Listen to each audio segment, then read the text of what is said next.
Welcome back to the Brotherhood Brief. Brotherhood brief. Brotherhood Brief. All right. All right. What do we have in store for us today? All right. We've got some questions about Well, faith. let's start with verse and supplement of the day first. All right. That's how we start All our right, gotcha. episodes. Gotcha. Boy. All right, you start with the verse off today since I started it last time. All right. Hang on. Let me pull up my devotional. I'll pick one out. Gotta pick one out. Good. Okay, then I'm gonna. All right, Do you already have yours? Yes, I already have mine. All right, pull yours up. Mine is Mark 2:17. On hearing this, Jesus said to them, "It is not the healthy who need a doctor, but the sick. I have not come to call the righteous, but the sinners." So, yeah. All right, I've got James 3:13. Who is wise and understanding among you? By his good conduct, let him show his works and his meekness of wisdom. Good verse. Love it. Love it. All All right. Supplement of the day. Supplement of the day. We should probably do sisterhood for supplement of the day. Sisterhood. For our girls out there. Yes. Sisterhood is basically just the Brotherhood's a men's wellness and vitality supplement. Sisterhood is a woman's wellness and vitality supplement. Can help with hormones. It's not clinical. It's not hormone replacement or anything like that. It's just natural herbs and vitamins, minerals that can help balance your hormones and help center you a little bit, right? So things like that, just like our Brotherhood supplement. Love it. You have a preference on a supplement? Let's go with the sleep strips. They're doing good on the shop right now. People seem to be enjoying them. Why don't you talk a little bit more about the sleep strips? Well, our sleep strips are just valerian root extract as well as chamomile extract and 1 milligram of melatonin so you don't feel groggy the next day. And a little bit of lavender, which is all just natural stuff, so that way you're not taking something that's designed to necessarily knock you out, but help you fall asleep. It's a natural sleep aid, not a Z-Quil or anything like that. If you have a hard time putting your phone down watching Instagram Reels all night, you should take some sleep strips. Put you straight to sleep. Instagram Reels before bed is not good. Well, unless you're wearing, you can get away with using your phone if you're using a red light glasses. I have them; they're just not in here. But later in the evening, it's good to start cutting down on that blue light as it starts to get dark. So, yeah. All right, we're gonna jump into some questions. Hold on. We gotta show the merch. Got some more merch. Let's see, it's a good spot. Oversized T-shirt. It's like a powdered dark grayish with the Christ system. We got the back. Let's show it. Just come in between. Yeah, there you go. Right here, is that good? Yeah, you're good. See it? Pretty sick. Pretty good pump cover. Yeah, we're wearing the same thing pretty much. Yeah. These just came in, so we're trying them on. I'm wearing a large, so. Yeah, we're both wearing larges. Oversized. I'm usually extra large, so make sure you order the size right. All right, we're gonna jump into some questions on faith and fitness. So let's do it. All right.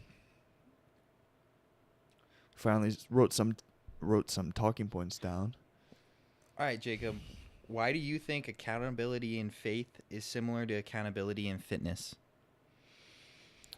Because it all comes back to glorifying God. I mean, like I said in the last podcast, taking care of your body is glorifying God. Going to the gym is, it's not the same as going to church, but as going to church, going to praise God and that sort of temple, your body's your temple you got to take care of. So you got to make sure it's healthy. You got to make sure it's clean. You can't feed it bad stuff. It's it's all a part of accountability on the faith and fitness level. Well, to expand on that, I mean, your body is what houses your soul, so you have to feed your soul. So one without the other, at the end of the day, you'll be feeling. If you're not taking care of your body, you're gonna obviously have health issues, and if you're not feeding your soul, you're gonna feel lost. You're gonna feel lost. You need to let God guide you with His purpose for your life. So Yep. they're two purposes, but you need to be equipped and healthy in fitness, so that way you can feed your soul by doing what God calls you to do, and being always physically able. Love it. Love it. All right. Let's go on another question. How do faith and fitness connect for you personally? Well, personally, I feel like in my line, I mean, we're trainers, right? So we get a wide variety of people, and not everybody's has a faith. So it gives me a chance, at least, to kind of speak into people's lives, and especially when we're talking about their fitness, I can always ask, personal questions. Obviously, I don't push too hard, because they're there to get into physically health shape. I will try my best to help feed the soul, but that's not my main job, right?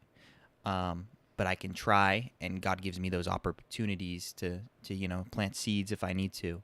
So personally, I feel like fitness itself is my ministry. So Yeah, I love that. That's good. That's good.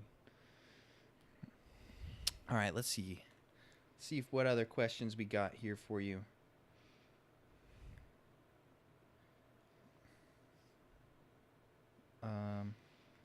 How do you encourage men of faith to lead in their health?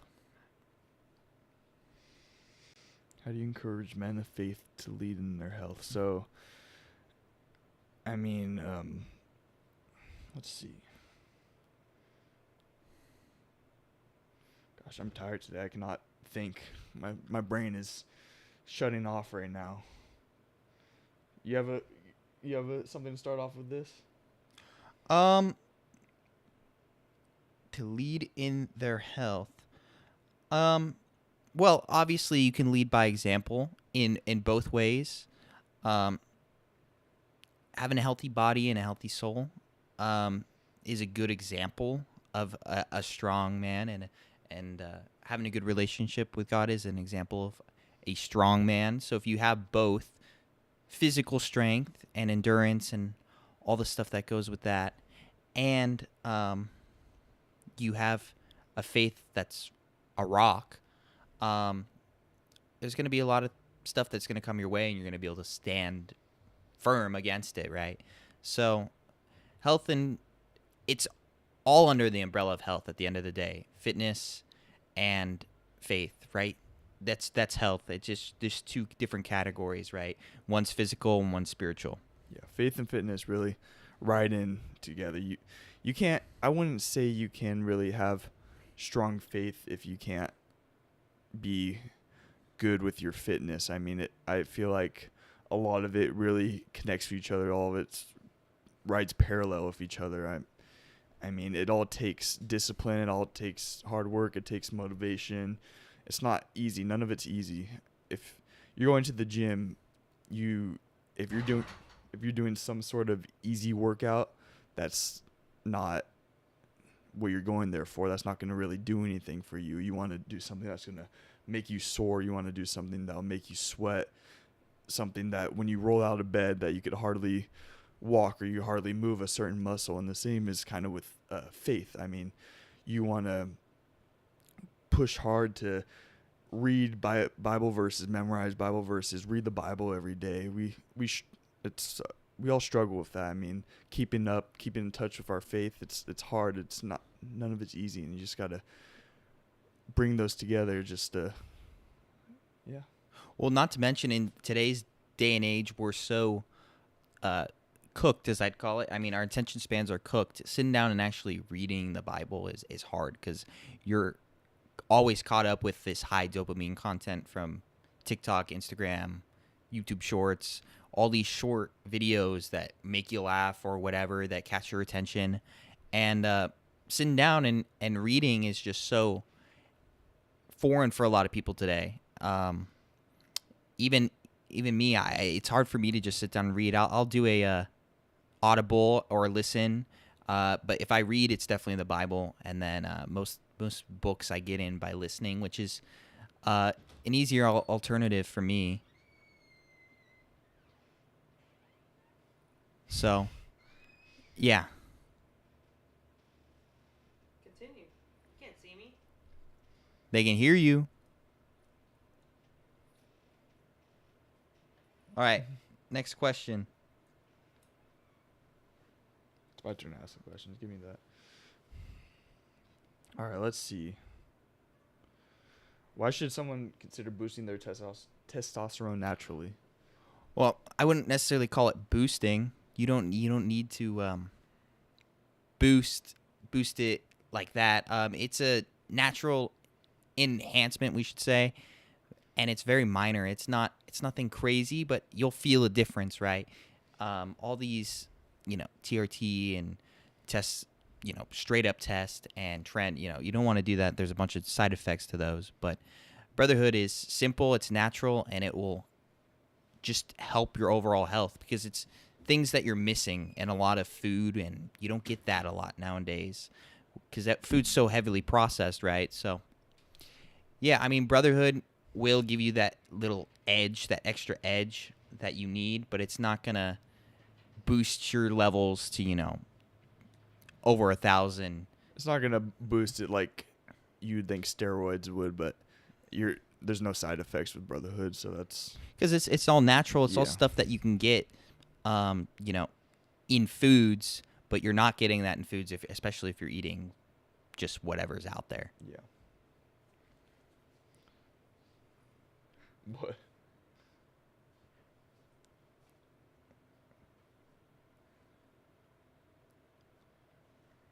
All right, Jacob, how quickly you think people will see results while taking Brotherhood? I mean, nothing's gonna happen quick unless you again want to do steroids, which is gonna destroy your testosterone levels. I mean, it's gonna boost them to max, but once you stop taking and get older, it's just gonna completely ruin the levels. But it takes a while, I would say. I mean, I started taking it probably consistently about a year ago, and I just started feeling it about, like, I would say 4 to 6 months in is when I started seeing heavy results after taking it consistently every month. So I mean, it takes a while, but it's definitely worth it. Once you get to that point of taking it, then you will start seeing increase in weightlifting, durability, resistance. You'll see increases in all of it because it's all going to be from your testosterone boosting. And then I would also take creatine with the Brotherhood because that also helps out with that weightlifting. Not to mention, Brotherhood is also a good little immunity supplement. It can help with your immune system as well. Help support, just immunity support. I'll ask this one. Do I need supplements? No, you don't need supplements, but they can make a good diet and good training. They can make a huge difference there, right? They'll give you that little edge that might push you to the 315 bench or push you to hitting a PR or push you to just even getting in the gym, especially if you're just dieting, right? And you keep missing your workouts. When you feel good, it's easier to do the hard things, right? So, Yep. I've started taking supplements a while ago, and ever since then I've always wanted to take supplements because I always feel like it is helping me with my weightlifting, but the days I don't take them, I just like kind of feel gross because I don't know, I feel like clean, I feel like stronger, more energized, just better when I take my supplements daily. yeah. I get that. I feel that. Yeah. How can someone keep God at the center of their health journey? I mean, it comes down to building a strong foundation. I mean, it's good to glorify God in everything you're doing. I mean, it's good to read the Bible before you work out, pray before you work out, all that stuff because you are going to feel stronger when you pray before you work out. You're going to feel stronger when you listen to the Bible or listen to a podcast, a Christian podcast, or something that's encouraging, because that encouragement is a level of dopamine that makes you high in spirits and makes you ready to lift heavy weights, ready to push stuff, ready to run for a certain amount of distance or a certain amount of speed. It's all going to tie into your fitness, which puts them at the center of, I mean, I would say everything. All right, let's see. What do you think is the biggest challenge that people have balancing faith and fitness?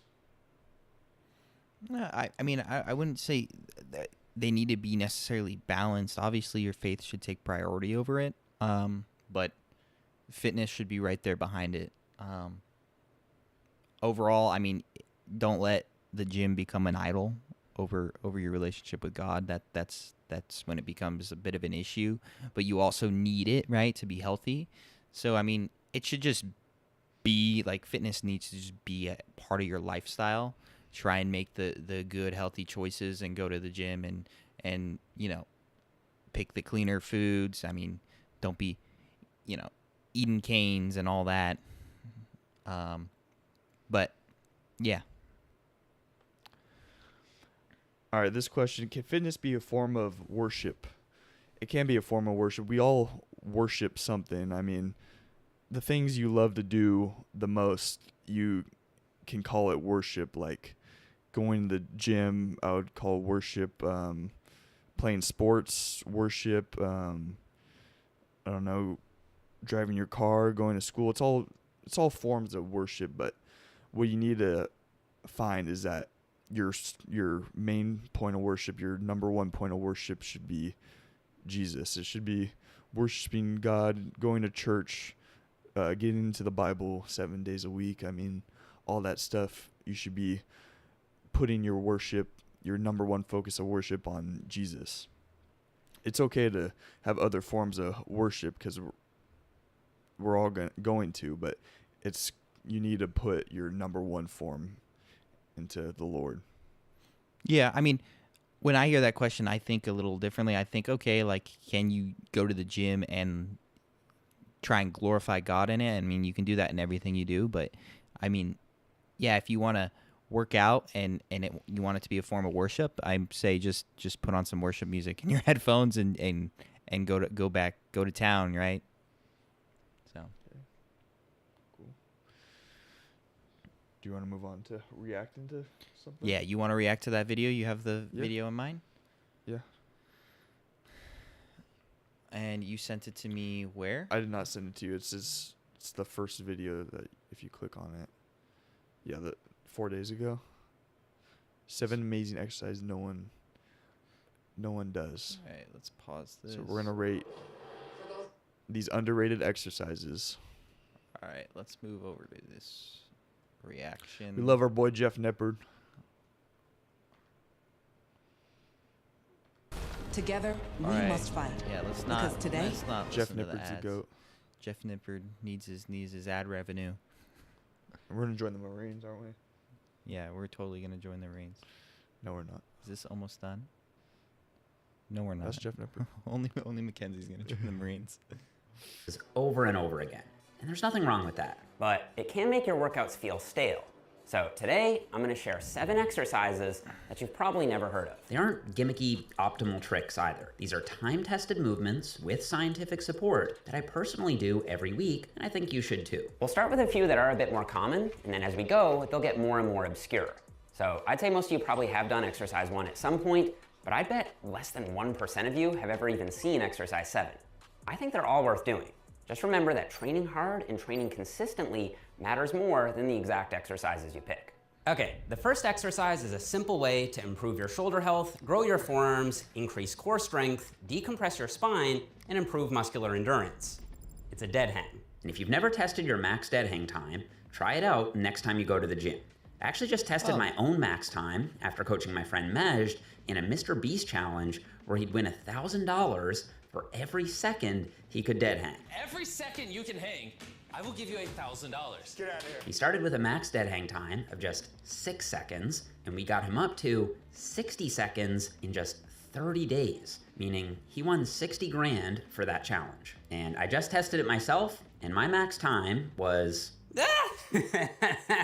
Okay, 2 minutes and 45 seconds? Is that right? Because it really didn't feel that long. Now, for some context, this is what a beginner, intermediate, advanced, elite, and world-class dead hang time looks like. And this is the dead hang world record. So I'm advanced, not quite elite. Dead hangs can open up the shoulder joint, allowing the tendons and muscles of the rotator cuff to move more freely, which can help with shoulder pain. And if your back is feeling stiff from sitting all day, you'll get some spinal decompression too. The scientific evidence on I honestly think these are great. I mean, they're great to do. Yeah, it's a good form of stretching. I have some clients do it here and there. Do I do it, all the time? But no. Do you know your best time ever? I'm trying to figure out if I remember. I think I got to like 1:30. This was a year ago, 2 years ago when I was in high school. Yeah, mine was when I was in high school a while ago. I think I was like a sophomore. I think it was around the 2 minute mark, maybe just under or just over. Yeah. I remember I was doing it for a Were you contest doing for it? football. Oh, I was doing mine at the not the fair. I was doing mine at Belmont Park, and they had that Okay. challenge. Oh yeah, was it the Marines or the Army? No. Those are at the rodeos, and that's how I win those Oh, shirts that's a that I have. pull up though. But those are pull-ups. Yeah. All right, let's jump back into it. is a bit more mixed, but I personally get a lot of relief from it, especially in the days following heavy squats or deadlifts. First, chalk your hands and buy some cheap liquid chalk if your gym doesn't have any. Trust me, this will make a huge difference. Use a bench if you can't reach the bar, and grip it just outside shoulder width. This will seem counterintuitive, but try to take a looser grip initially so your forearms don't fatigue too quickly. Once you start to slip, start gripping harder. This is kind of like pacing yourself in a race. Now, if you're doing these for max time, brace your core, but don't flex so hard that you tire yourself out. If you're doing them for spinal decompression, start with a braced core and then gradually let your hips sink down and stretch out. Your legs should hang straight down, and I find keeping my feet together and pointing my toes down helps keep me from swinging. From there, just focus on keeping a consistent breathing rhythm and don't try to hold your breath. Try it out and see how long you can hang. If you can't dead hang with body weight yet, use a band for assistance by looping it around the bar and stepping into it, or you can use an assisted pull-up machine. If you can beat my time of 2 minutes and 45 seconds, post it on Instagram and use the hashtag JeffNipperDeadHang. I'll take a look at all of them and I'll repost some of you. Next exercise takes a standard dumbbell curl. Yo, maybe we should try for that. I think maybe I might try for that. All right. Let's do it. Maybe on Friday. I'll Friday? try for that All and right. see if I can get close to his right. time. What does he have? What? 2:45. 2:45. That'd be pretty hard. I have some chalk. I just gotta make sure I clean it up after. Yeah. I'll try it too. It makes it just a little more effective, at least in theory. I call it the Zotman Hammer Curl, named after 1800 strongman George Zotman. I just modified it a bit. Here's the idea. With a regular curl, maybe you can lift 20 pounds on the way up, but you could easily control 40 pounds on the way back down. That's because you're about 40 or 50% stronger on the negative than you are on the positive. Yeah. So with a standard dumbbell curl, you're always overloading the positive more than the negative. The negative never gets fully challenged. But since the negative is crucial for muscle growth, I think it makes a lot of sense to overload it to its full potential. One way to do that is to curl the weight up on your own and then have a partner apply extra resistance on the negative. But that feels awkward. So instead, what you can do is use simple biomechanics to make the weight effectively heavier on the negative. Here's what you do.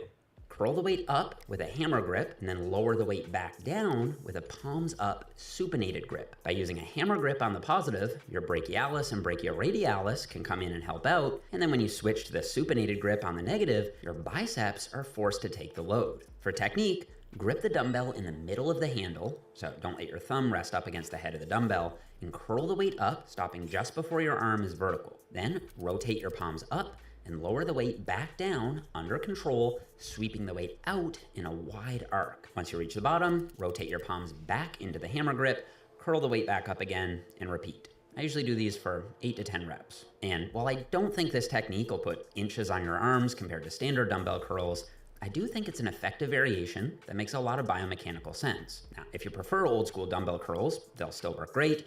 Just slow down the negative to even out the strength curve. Okay, so far, we've only hit dead hangs and Zotman hammer curls. Next, Those Zoderman curls are pretty cool. I mean, I've done those before. I've done them more with. I've also done the variation he was talking about where you have someone push it down, primarily on a cable, and I just have them push on the cable itself, right, the stack itself. So I'd rather just do normal bicep curls. I don't think there's a reason to do those curls. I mean, well, the negative is where most of the growth comes from, right? That's why a slower negative is more important than the positive. But I mean, think about it like when you're training for max bench press, doing some negatives is all right. I mean, but you could do the same thing, but you could tax your bicep coming up and back down just doing normal curls like this. I mean, you could do the same thing with a negative going down, and then just it tires out your arms faster. To an extent, coming up like that is what's it called? The goal of going hammer up is because you can lift more, whereas you wouldn't be able to get that good of form coming up on a supinated grip where your palms up.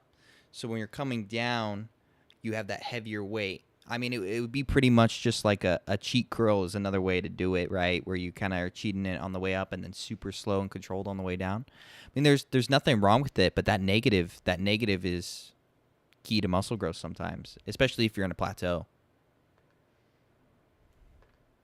are definitely more obscure. Okay, this next exercise I've been doing every week all year, and I absolutely love it for the side delts. It takes a standard dumbbell lateral raise and makes it feel a lot better, at least for me. It's the incline dumbbell Y raise. Now, I've covered the tension profile of the standard dumbbell lateral raise before, but here's a quick refresher. Because gravity pulls straight down, there's zero tension on your delts at the bottom, and peak tension doesn't hit until the very top. Now, that's not necessarily a problem. In fact, new research shows that dumbbell laterals can still grow your side delts just fine as long as you train them hard.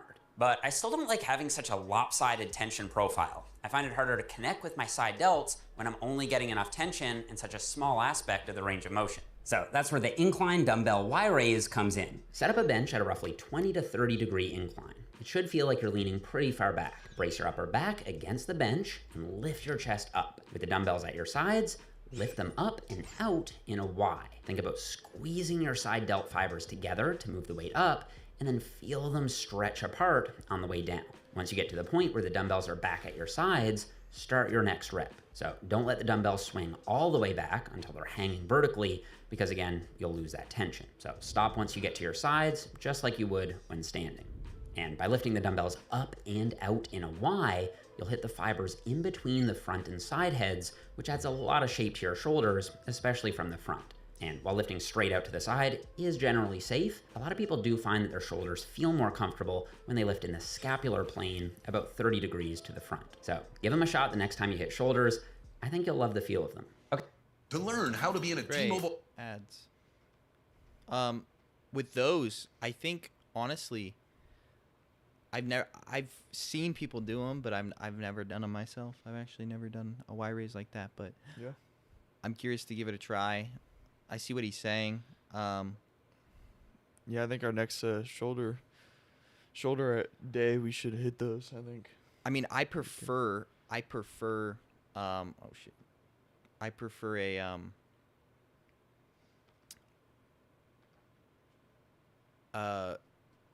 cable lateral raise or a machine lateral raise. Those are my favorites. We don't have one here, but even a cable one, because it keeps the tension on a little longer than the dumbbells, right? Because once they're even to the floor, tension's pretty much gone. Yeah. And onto your traps. One outside of my audience, it's the sideways facing, one arm rear delt fly on the pec deck machine. First, I should explain why it is that I like them so much. It's really because this is the only way to get a full range of motion for your rear delts on this machine. When you do them the traditional way, what you're really doing are half reps in a shortened position. The muscle never gets lengthened at all. It'd be like doing bicep curls in the top half only. Nobody would consider that optimal, yet that's exactly how most people treat the reverse pec deck. The rear delts don't get anywhere close to a stretched position until you reach across your body. So that's why I do them this way. The technique is pretty simple too. Instead of sitting down and facing the pad as normal, you turn sideways and sweep your arm out across your body. A cue I picked up from Dr. Mike is to think about there being a big pile of money on the ground, and however much area you can cover is how much money you get to keep. This will help you sweep the weight out with your rear delts rather than yanking the weight back with your back and biceps. Obviously, you don't need to go all the way around. Now, if you don't have a pec deck machine, you can still get the job done with cables. Just make sure that you still reach your arms across your body for the full rear delt stretch. And if you only have dumbbells, all you need to do is lie down on a bench, stretch the dumbbell across your body, and lift it back up. It's not that I think this super deep stretch is gonna suddenly double your gains, but I do think that if you're completely missing the stretched aspect on all your rear delt work, you probably are leaving some gains on the table. So try these out, let me know what you think. All right, let's go even deeper. The next few exercises. I love those rear delt flies.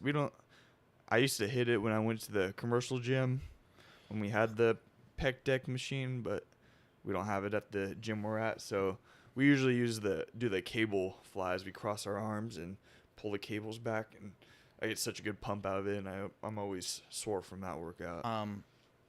Yeah, I like that one isn't.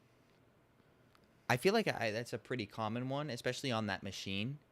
I feel like that's how I see that machine being used the most, other than for pecs. Here do get a little wild, deck, but other than for pec deck, but yeah, I don't know. I feel like those are pretty common. I've done some sort of rear delt variation almost every single back day for a while. I know we started doing all of delts on push day, and then we just do traps on our pull day. So Yeah. we just changed that up. But whenever you hit rear delts, yeah, some sort of rear, you got to have some sort of variation like that. Yeah. said, I do all 7 of them, and I think they're all super underrated. Okay, next one is a pretty uncommon ab exercise that I've been doing every week on my cut so far. Dragon flags. It is a classic though, and it was actually Bruce Lee's go-to move for building up his incredible core strength. They'll hit your lower abs the hardest since you're lifting your legs up, but your entire six-pack has to contract isometrically to keep your spine extended. Actually, the first time I did these, my upper abs were so sore, I was still sore, I think 5 or 6 days after I hit them. So don't say I didn't warn you. On top of that, your obliques come in for stability, and your serratus muscles anchor your back and shoulders in place. You also get some lat activation here, and man, it just lights your entire core up. For the technique, grab onto the top of a bench, and with straight hips and straight knees, lift your entire body, including your glutes, up off the bench until your legs are at a roughly 60 to 80 degree angle. Then, while keeping your hips straight, lower your legs back down under control, and repeat that for 4 to 8 reps or however many you can get. Now, fair warning, this one is a lot harder than it looks. So if you're new to it, I'd start with lying leg raises. Just lie flat on your back and lift your legs up while bracing your core. Once you can do that for 8 to 10 reps, move on to a bent knee dragon flag. This is quite a lot easier than the full dragon flag. Bending your knees shortens the lever arm, which makes it a lot easier on your abs. Once you hit 8 to 10 reps of those, you should be ready to ease into full-blown dragon flags. I've been doing these more than hanging leg raises lately because with hanging leg raises, you don't have anything to stabilize your torso, and so it's tricky to avoid swinging back and forth. That instability then limits the tension that you can direct into your abs. A Roman chair fixes most of this, but your back, arms, and shoulders still have to hold your body weight up. A dragon flag solves those issues. But honestly, when it comes to abs, the most important thing is your diet. You'll need to get down to around 10 to 12% body fat as a male and around 20% as a female. So before we get to exercise 6 and 7, let me quickly show you how to get... I like those. It's definitely nothing I've ever hit before. I mean, we usually just do heavy scarves, we call it, or just weighted ab crunches, and that usually gets the job done. But I think it's definitely something we should look into. I mean, I've never done those. I mean, I've done leg raises and leg raises on the bench like that, but I've never done exactly those. So, yeah. skip this ad. Let's go right here. And that'll get you 2 weeks for free. Okay, this next one is one of the most underrated back builders out there, and most people have probably never heard of it. It's called the Kelso Shrug, and it's amazing for back thickness because it completely isolates your mid-traps and rhomboids without fatiguing your lower back or involving your biceps. Now, despite the name, it really is more like a row than a shrug. With a standard row, you bend your elbows and squeeze your back together at the same time. But with the Kelso Shrug, your elbows stay locked and you completely isolate the back squeeze. That's what makes it so effective. When you think about it, during a row, all of this motion at your arms isn't doing anything for your back. This part is all biceps. Research shows that while rows do grow your biceps to some extent, curls grow them about twice as well. And since your biceps are obviously much smaller than your back, they will eventually limit the amount of tension that your back gets on a row. That's why, after you hit failure on a normal row, you could probably crank out another 4 or 5 Kelso shrugs. That should tell you that your biceps may have hit failure, your rear delts may have hit failure, but your mid-back probably didn't. So for the Kelso technique, load up a chest-supported T-bar row machine, brace your chest against the pad, and take a fairly wide grip, around 1.5 times shoulder width. Unrack the weight, and with completely locked arms, squeeze your shoulder blades together as hard as you can. Pause for about 1 second at the top, and then let your shoulder blades peel apart on the negative. Imagine being able to build an app Ads. with your name on it, just by thinking about it. Meet Base 40. All right, we're not going to subject anybody to ads. Oh my gosh. Oh my gosh. Oh my gosh. If you're doing it right, the weight should only move about 4 or 5 inches. This may not feel like enough at first, but that's because you're used to doing rows where most of the range of motion is coming from the biceps and the lats. But when you actually isolate the mid-back, this is what the full range of motion looks like. Now, of course, I still think rows are a fantastic overall back developer, but if I'm trying to isolate mid-back thickness specifically, Kelso shrugs are one of my main go-tos. And by the way, if you don't have a T-bar row machine, you can do the same basic thing by bracing against an incline bench and using dumbbells. All right, let's finish with the least known exercise on my list. I think those are great. I mean, I think those kind of play into like more like them partials. I mean, you do those after you fail on regular rows, but I think those are great exercises. I mean, I would have say I do something similar, but I probably bend my elbows a little bit. But I try and squeeze my back when I reach failure on something similar to that. Yeah, I mean, I would say it's just getting till failure and not able to move your elbows, so you're just kind of repping it out a bunch and trying to get that back pump and get as many more reps as you can. I mean, on every workout we do, we go till failure, so nothing new for us. This is the seated cable deadlift. I think this is an awesome glute and hamstring exercise. Bro, I've actually had people do these. Really? I've actually had people do these. Looks goofy. I was expecting. I haven't done them on something like that, but like on the ground, and then I have them brace against the machine itself, where I've put like one of those, those blue blocks we have in the gym. Yeah. I've put that against Okay. and had them do something very similar to this. All right. No idea why more people don't do it. I know it looks gimmicky, but hear me out. Obviously, barbell deadlifts are great for building total body strength, and I personally do barbell Romanian deadlifts every single week. But sometimes you need an exercise that activates your glutes and hams without the same fatigue demand that comes with a heavy barbell lift. That's where the seated cable deadlift comes in. Because your hips are fixed, with your glutes planted on the bench, you're a lot more stable, and you won't fry your back, core, and quads nearly as much. If you do them right, you'll get a glute pump like you've never felt before. Okay, for technique on these, take a grip just outside shoulder width and plant your feet on the platform with your toes pointed slightly out to engage the glutes. While keeping a tall chest, squat the weight up, and then extend your hips to a full body lockout position. This is where your glutes should stay planted throughout the set. From there, begin your first rep by unlocking your hips and knees, lowering the bar while keeping it in as tight to your body as feels comfortable. You can actually go quite a bit lower here though, you since stop there the aren't video any here. plates to limit your range of motion. Good. Yeah, those look goofy. I mean, I haven't tried them before, so I don't know how the pump is in your glutes, but they're pretty good. I mean, there's also just you could do it with a what's it called? You can do them kind of standing or almost like hinging over, with any cable, and their go-to, especially for someone who doesn't want to do the deadlifts and really worries about their back. They can really get a good stretch and then just contract. yeah. Because significantly, like the tension on your low back on those compared to the, an actual deadlift or an RDL is just way different. But those are pretty good ones. I like those a lot. Gotcha. All right. That's sick. You want to continue the video? No, I think we're good. I Alright, mean, that's the okay. last exercise, so Yeah, I we're mean, good.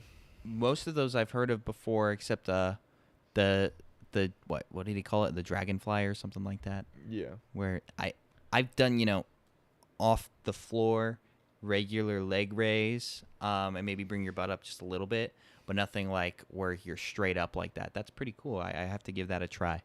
Yeah. Definitely have to give that a try too. I wish we had the T-bar machine Yeah. called. I wish we That- had that in the- the gym, but we don't. So we make do with what we have. We have cables and stuff to do the rows, and always able to get a good workout in. I mean, you don't need to have all the top tier equipment to get a good workout in. I mean, a guy like Jeff Nippert, I mean, he's pretty wealthy, so he could supply himself with the best of the best equipment. But I mean, you don't need the best of the best to still look great and be in great shape. And be healthy, yeah. Yeah. Just I mean, all get you those need- gains. You could literally just fill up some gallons of water and use those as dumbbells. I mean, it doesn't take much. There's not many excuses you can make to not work out just because you can't be in a gym or you can't be have a personal trainer. I mean, all it takes is some water, and a lot of stuff you can do is just body weight or just with bands. I mean, all of it. I mean, bands are cheap. Bands are pretty cheap on Amazon. You can Yeah, you purchase can find bands for a cheap. set of bands and start loading up and learning. Yeah, that's all you need. From home. That's all you really need. I mean, that video is great, but it's very much if you're trying to optimize, like perfectly optimize, just like the video we watched last time. It's all about, we're watching this because we want to see what's new and what people find to optimize their training better and better, so that way we can apply that to our clients and that movement's good. I haven't done that with someone, right? Or I have, and I agree, right? Yeah. But the main thing is I mean, all that isn't necessarily necessary, right? Yeah, exactly. A set of dumbbells at home and a band that can hook onto a door. I mean, you're good to go. And until you maybe outgrow that stuff, then maybe you consider investing in a gym membership or one-on-one training, or maybe even just more bands at that point. You just have to start stacking the bands. Yeah, I mean, all you have to do is push-ups, and then push-ups start getting too easy, and then start loading stuff on your back while you do push-ups. I mean, you don't need plates, like 45-pound plates. You could just use, I don't know, again, water. I mean, gallons of water. You could just find random stuff around the house that have decent weight on them and just put them on your back and start doing push-ups. I mean, Yeah, I mean, there's a lot of stuff you can do from home. There's a lot of stuff you can do from home. So, yeah. Anything else you want to talk about? Or you ready? You ready to head out? I think we're good to wrap it up. All right. Well, that's episode 3 Episode 3. of the Brotherhood Brief. We'll be back this week with episode 4. Hopefully on TikTok.